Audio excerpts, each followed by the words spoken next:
ये बेटा आप स्टार्ट करते हैं। नेक्स्ट हमारी एक आखिरी इन्वेस्टिगेशन लगी थी ऑक्सीजन के हवाले से। इसके बाद फिर हमने स्ट्रक्चर ऑफ लीक पे चले जाते हैं। जो लास्ट इन्वेस्टिगेशन की ऑक्सीजन के हवाले से, उसमें नॉर्मली हम क्या करते हैं कि हम ये देखते हैं कि फोटोसिंथेसिस के प्रोसेस के अंदर जो है ऑक्सीजन गैस जो है वो प्रोड्यूस होती है। उसके लिए फिर हम क्या करेंगे कि हम एक बीकर लेके हम एक बीकर लेके उसमें हाइड्रोजन कार्बोनेट डाल देते हैं ताकि ये कार्बन डाइऑक्साइड जो है उसको प्रोड्यूस कर सके। फिर उसके अंदर हम एक फनल ले लेते हैं।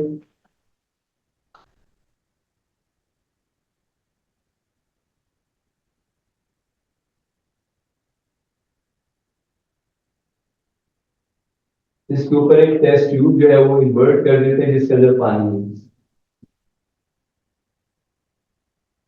जो फनल है इसके अंदर हम प्लांट्स ले लेते हैं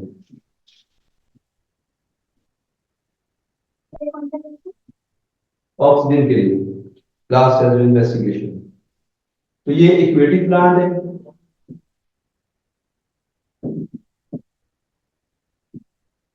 अब हमें देखिए एक एक्वेटिक प्लांट लिया, उसको कहाँ पर रख दिया, फनल के अंदर। बीकर के अंदर आपने हाइड्रोजन कार्बोनेट डाल दिया ताकि वो कार्बन डाइऑक्साइड की अवेलेबिलिटी को ज्यादा कर दे। उसके बाद हमने क्या किया कि एक टेस्ट ट्यूब लेके उसके अंदर पानी लिया और उसको इन्वर्ट कर दिया किसके ऊपर, फनल के ऊपर। देन इसको आपने सनलाइट में रख देना, धूप में रख दिया। अब जाहिर है कि यहाँ पे जब फोटोसिंथेसिस का प्रोसेस स्टार्ट होगा तो आप देखिए यहाँ से बबल्स जो है वो निकल के आगे ऊपर जा रहे हैं। Bubbles hydrogen carbonate, carbon dioxide produce करवाने के प्रोड्यूस ताकि ये इससे मिले तो ये कार्बन डाइऑक्साइड से फोटोसिंथेसिस का प्रोसेस तेज हो सके। अब देखिए कुछ 15-20 मिनट बाद आपको यहाँ से बबल्स निकलते हुए ऊपर जाते हुए नजर आएंगे। जैसे जैसे बबल्स ये ट्यूब में जा रहे हैं पानी उसके अंदर क्या होता जाएगा, कम होता जाएगा। और कुछ देर बाद आप देखिए कि ये जो पानी है वो कम होता जा रहा है, तो टेस्ट ट्यूब के अंदर जो ऑक्सीजन है वो जमा होती जाएगी। फिर हमने इस टेस्ट ट्यूब को सीधा कर लेना है, इन्वर्ट कर लेना है। और इन्वर्ट करने के बाद हमने एक ग्रोइंग स्प्रिंट जो होती है वो इसके पास लेके आएंगे। अब अगर इसके अंदर ऑक्सीजन प्रेजेंट होगी तो आप देखिए ये जो स्प्रिंट है ये रीलाइट और तेजी से जलना शुरू कर, क्योंकि ऑक्सीजन जो होती है वो क्या करती है, बर्निंग के प्रोसेस को सपोर्ट करती है। तो इसलिए यहाँ पर ये जो स्प्रिंट है ये क्या हो जाएगी, रीलाइट हो जाएगी या और ज्यादा तेजी के साथ जो जलना शुरू कर। ये क्लियर? हाँ जी ठीक है। अब जी नहीं, वैसे पेपर टू में भी आ सकता है, वन में भी आ सकता है। असल में कॉन्सेप्ट है, इसे कहते हैं इसके स्टेप याद करने की जरूरत नहीं है। इसमें सिर्फ आपने एक चीज याद रखनी है, ऑक्सीजन टेस्ट। आपसे कोई ये पूछ सकते हैं कि ये जो गैस प्रोड्यूस हो रही है ये कौन सी है। एटीपी में ये नहीं पूछेंगे कि आपने इन्वेस्टिगेट करने के बाद है एटीपी में कौन से क्वेश्चन आते हैं, तो आप मैं करवाऊंगा, वो इससे रेलेवेंट हो सकते हैं लेकिन ये इस तरह के नहीं होते। और जो हमने बायोलॉजिकल मॉलिक्यूल में लिपिड फैट्स प्रोटीन्स का और डी हाँ इनका टेस्ट कराया था और डिस्ट्रीब्यूट का हुआ था। अच्छा अब देखिए यहाँ पर हुआ ये कि आपने सिंपल 2-3 बातें याद रखनी जो नंबर हुआ है। आपसे वो ये पूछ सकते हैं कि हाइड्रोजन कार्बोनेट हम यहाँ पे क्यों यूज कर रहे हैं, तो क्यों यूज कर रहे हैं, to provide carbon dioxide for photosynthesis plant. अच्छा उसके बाद फिर आप यहाँ पर क्या करें कि ये जो पूछ सकते हैं कि ये जो गैस प्रोड्यूस हो रही है बबल्स किस गैस से, तो प्लांट्स फोटोसिंथेसिस के दौरान कौन सी गैस रिलीज करते हैं, ऑक्सीजन। तो ये जो गैस यहाँ से जा रही है ये कौन सी है, ये ऑक्सीजन है। दो बातें होगी। तीसरी बात वो कहते हैं कि आपको ऑक्सीजन टेस्ट करना हो तो क्या करेंगे, वो एक जलती हुई स्प्लेंड माचिस की तीली जो होती है वो आप इसके करीब ले आएंगे। अगर इसमें ऑक्सीजन हुई तो ये रीलाइट हो जाएगी और तेजी से जलना शुरू कर। ये रीलाइट वाला वर्ड बस याद रखिए। It shows the presence of oxygen, क्योंकि ऑक्सीजन जो होती है वो बर्निंग के प्रोसेस को सपोर्ट करती है। सर, ऐसा कोई फोटोसिंथेसिस है जिसका ऑक्सीजन, तो ऐसा कोई फोटोसिंथेसिस का प्लांट होता है जिसमें ऑक्सीजन नहीं प्रोड्यूस होती? नहीं सर, ऐसा नहीं।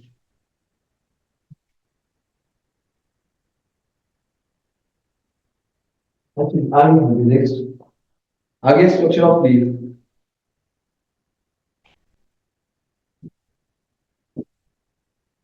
स्ट्रक्चर ऑफ अ लीफ, एक लीफ का स्ट्रक्चर हम यहाँ पर पढ़ लेंगे। जो लीफ है उसका स्ट्रक्चर कैसा होगा, ठीक है। अच्छा, अब अगर हम एक लीफ के स्ट्रक्चर की बात करें तो नॉर्मली हम ये देखते हैं।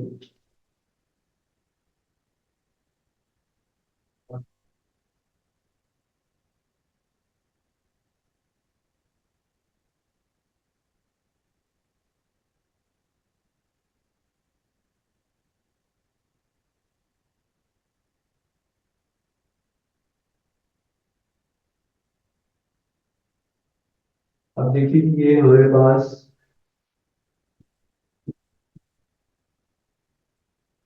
ये एक लीफ है। लीफ जिस छोटी सी डंडी पे उग रहा है उसको आप नाम देते हैं पेटियोल। ये जो स्टॉक शेप स्ट्रक्चर है जिसपे एक लीफ उगता है उसे हमने क्या नाम दे दिया, पेटियोल का नाम दिया। This is petiole. उसके बाद ये वाला जो सारा पार्ट है इसका आप ये ग्रीन कलर का होता है, इसे आप नाम देते हैं लेमिना। ये पार्ट क्या कहलाएगा, लेमिना है। उसके बाद दरमियान में से ये जो एक स्ट्रक्चर जा रहा है इसे मिड रिब कहते हैं, जिसके अंदर जाइलम फ्लो वगैरह इस तरह के वेस्कुलर टिश्यू जो वास्कुलर बंडल प्रेजेंट। ये वाला जो पार्ट है इसे आप नाम देते हो वेन्स। तो ये एक्सटर्नल स्ट्रक्चर के अंदर हमें जो है वो एक लीफ का स्ट्रक्चर पता होना चाहिए, एक्सटर्नली ये चीजें पता होना चाहिए। अब उसके बाद अगर आप इंटरनली एक लीफ के स्ट्रक्चर को देखते हैं तो हम देखते हैं कि इंटरनली एक लीफ है वो कैसा हो सकता है। वो इंटरनली अगर आप देखिए तो एक लीफ जो है उसमें अपर एपिडर्मिस सबसे पहले आ जाएगा। तो दिस इज अपर एपिडर्मिस।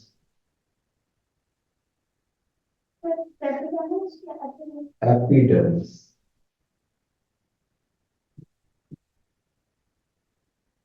ये न्यूक्लियस है। Upper epidermis. अभी जो अपर एपिडर्मिस है और इसी तरह ये नीचे होता है लोअर एपिडर्मिस। ये प्रोटेक्टिव सेल्स होते हैं जो कि इनर पार्ट ऑफ लीफ को प्रोटेक्शन प्रोवाइड करते हैं।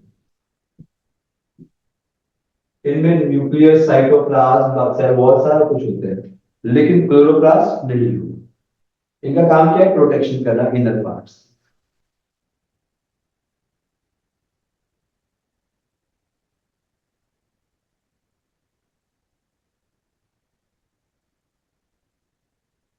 ये पार्ट है क्यूटिकल।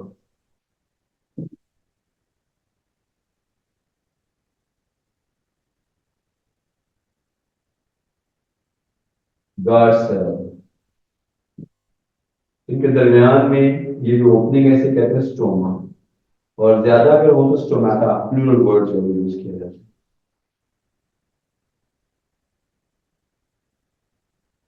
अच्छा, उसके बाद देन फर्दर इसमें हम देखते हैं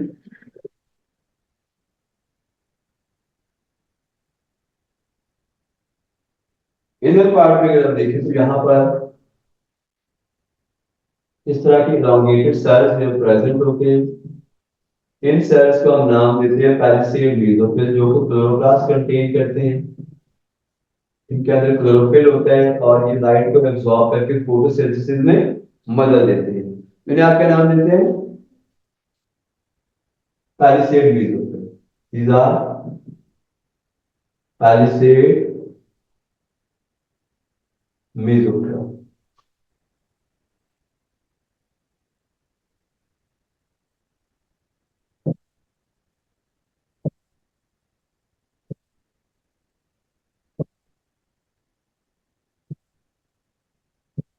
अब ये वाले जो सेल्स है इन्हें कहते हैं स्पॉन्जी बेसोफिल।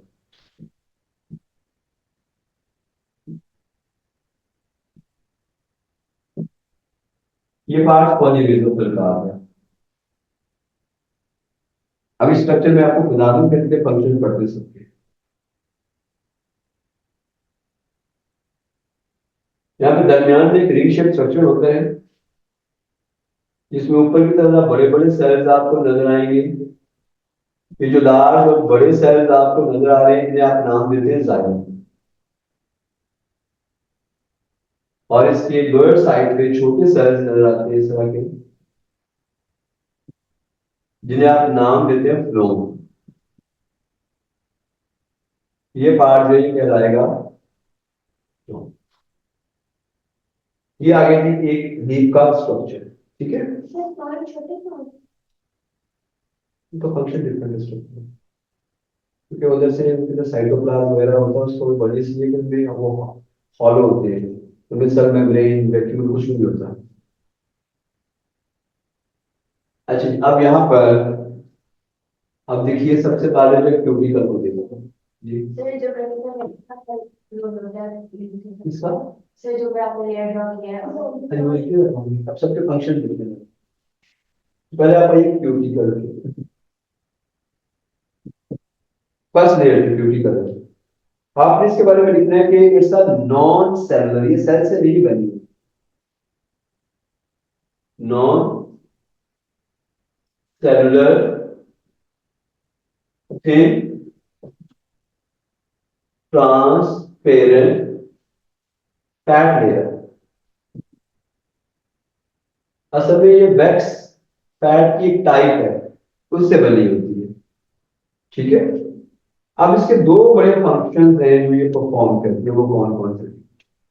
इसका पहला फंक्शन आ जाता है कि जो क्यूटिकल है, ये सेल नहीं होते, देखिए मैंने नॉन सेलुलर लिखा है यार, सेल से नहीं बनी। ये पहला फंक्शन आ गया क्योंकि फैट है ना, तो ये वाटर प्रूफ हो, ठीक है। पानी का लॉस, प्रिवेंट वाटर लॉस, तो ये कैसी आ गई, वाटर प्रूफ आ गई। तो ये कैसी है, वाटर प्रूफ है। और बीइंग वाटर प्रूफ ही क्या करती है कि एक्स्ट्रा लॉस ऑफ वाटर यहां से नहीं होने देगी, पानी का जो है वो लॉस नहीं होने देती। जिसके बाद में आगे चलते हैं। अब देखिए से मैं बता दें कि प्रिवेंट वाटर लॉस के, यहां से पानी जो है उसका लॉस नहीं होगा। सेकेंड, हम आगे चलते हैं। सेकेंड अगर आप यहां पर देखिए तो देन हम देखते हैं कि दूसरा बड़ा फंक्शन ये आ जाता है इसका कि चूंकि ये ट्रांसपेरेंट है तो लाइट को अंदर आने देती है for photosynthesis, allow light to pass for photosynthesis। तो लाइट भी अंदर आने देगी और लाइट भी एब्जॉर्ब होती है, उससे फोटोसिंथेसिस का प्रोसेस जो वो कैरी आउट। ये क्लियर हो गया, तो ये काम है क्यूटिकल का। उसके बाद देन सेकंड देखिए आपके पास जो दूसरी लेयर है, एपिडर्मिस। अच्छा ये क्या है कि प्रोटेक्टिव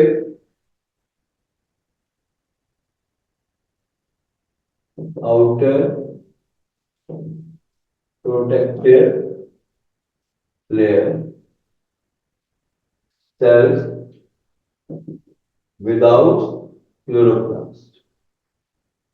इनमें बाकी तो न्यूक्लियस वगैरह साइटोप्लाज्म सारा कुछ होता है, लेकिन इनमें कौन सी चीज नहीं होती, क्लोरोप्लास्ट जो नहीं होता, यानी कि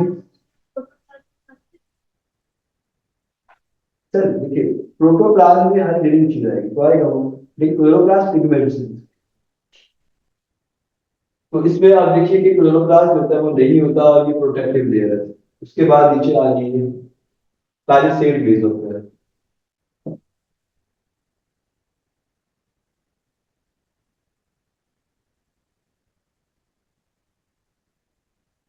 नेक्स्ट क्या है, पैलिसेड मेसोफिल। अब पैलिसेड मेसोफिल्स जो होते हैं, ये क्या करते हैं, they contain chloroplast, they contain chloroplast, absorbs light in chlorophyll and prepare food during photosynthesis। और इस तरह फोटोसिंथेसिस में ये फूड को प्रिपेयर करने में हेल्प करते हैं। क्लियर है? आगे चलते हैं नेक्स्ट। फोर्थ वाला जो आपके पास आ गया वो स्पॉन्जी मेसोफिल है। स्पॉन्जी सबके पास प्लांट में सेल वॉल। स्पॉन्जी मेसोफिल ये वाले सेल। अब देखिए इनमें भी क्लोरोप्लास्ट है, ये फोटोसिंथेसिस तो करेंगे ही करेंगे, ठीक है, लेकिन उसके अलावा ये यहां से वाटर लॉस, इवेपोरेशन, ट्रांसपायरेशन और गैस एक्सचेंज में मदद देती है। तो इनका काम क्या है, नंबर वन पहला काम है फोटो सेंसिटिव, दूसरा काम क्या है ट्रांसपायरेशन, दो हो गया, तीसरा काम क्या है गैस एक्सचेंज। ट्रांसपायरेशन पूरा प्रोसेस नहीं होता कि पानी निकल रहा है, वाटर लॉस, ट्रांसपायरेशन से वाटर लॉस होता है।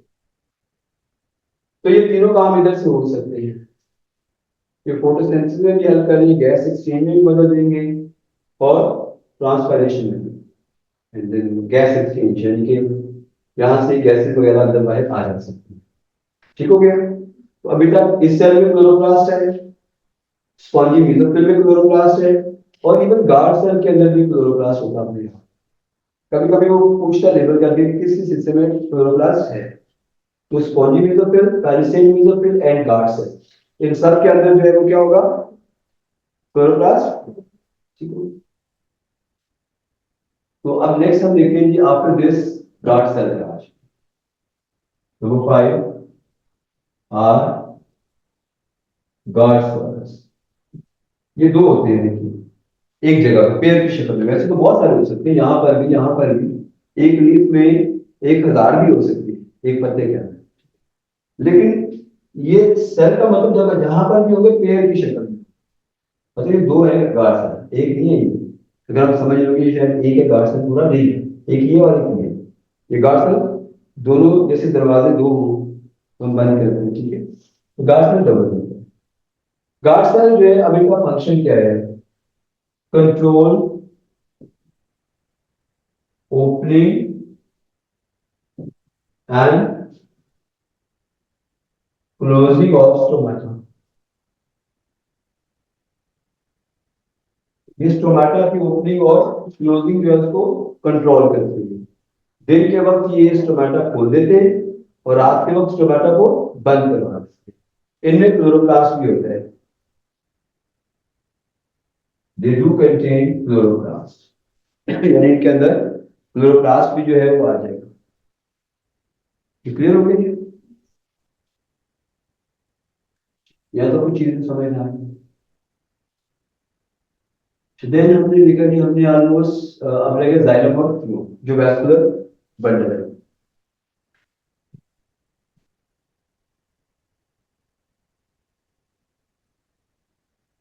अच्छा इस वैस्कुलर बंडल के अंदर आप देखिए तो क्या क्या है, xylem and then we have phloem, यानी हमारे पास जाइलम भी और फ्लो भी है। अब इन दोनों में क्या डिफरेंस आता है वो हमने देखना है कि जाइलम जो है वो क्या काम करेगा और फ्लो जो है वो क्या। अच्छा अगर जाइलम और फ्लोम के फंक्शंस के हवाले से हम बात करें तो जाइलम जो है ट्रांसपोर्ट वाटर, ट्रांसपोर्ट वाटर, और फ्लोम क्या करेगा, transport food in the form of sucrose. Transport food, ये फूड को ट्रांसपोर्ट करवाने में हेल्प करती है। देखिए एक लीव का स्ट्रक्चर और उसके मुख्तलिफ हिस्सों के फंक्शन में हमने पढ़े। ठीक हो गया। अच्छा अब हम इसमें पढ़ने हैं कि प्लांट्स लीव के अंदर ड्यूरिंग फोटोसिंथेसिस जो ग्लूकोज बनाते हैं वो ग्लूकोज कहाँ कहाँ इस्तेमाल होते हैं। 4 से 5 मार्क्स का सवाल अक्सर आता है।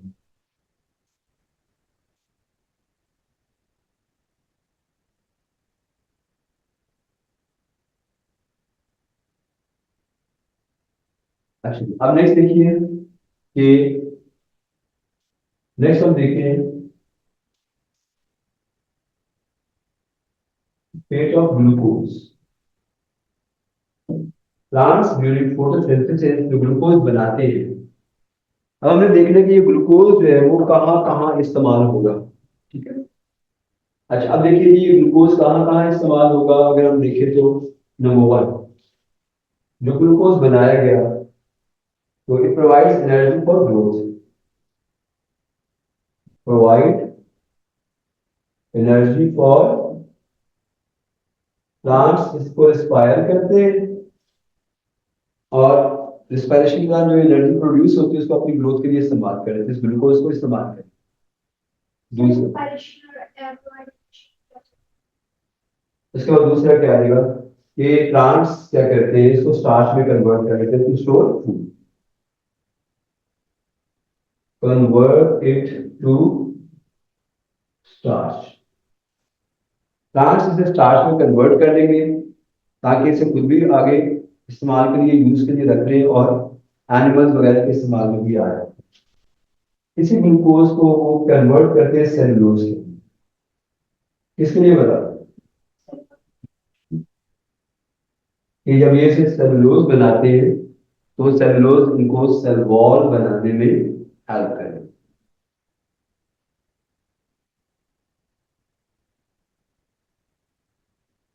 ठीक है ना। हम देख रहे हैं कि जो ग्लूकोज बना हुआ है इसमें असल में इस्तेमाल कहाँ कहाँ पर, टू प्रोड्यूस नेक्टर।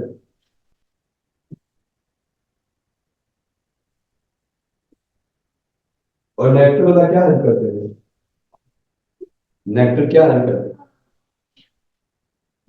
पॉलिनेशन के अंदर, इंसेक्ट उसे जब देने जाएंगे तो पॉलिनेशन में हेल्प। ठीक है। अच्छा उसके बाद जैसे स्टार्च में सेलुलोज में उसके बाद आप देखिए कि ये आगे जो अमीनो एसिड्स होते हैं नाइट्रेट्स को लेकर अमीनो एसिड में, देखिए प्लांट्स अमीनो एसिड को एब्जॉर्ब करते हैं सॉइल से थ्रू देयर रूट हेयर्स। जब उन्हें ये एब्जॉर्ब करते हैं तो ग्लूकोज की मदद से उसे कन्वर्ट कर देंगे किसमें, अमीनो एसिड्स। ठीक है। नाइट्रेट्स कन्वर्ट नाइट्रेट्स, यानी ग्लूकोज उन्हें हेल्प करते हैं नाइट्रेट्स टू अमीनो एसिड, यानी ये तो फूड है, फूड हमेशा जरूरत फ्लो में है। तो ये नाइट्रेट्स को किसमें चेंज कर देंगे, अमीनो एसिड्स के अंदर जो है जो प्रोटीन बनाने में आगे हेल्प करें। उसके बाद देखिए तो सिंथेसिस ऑफ लिपिड्स,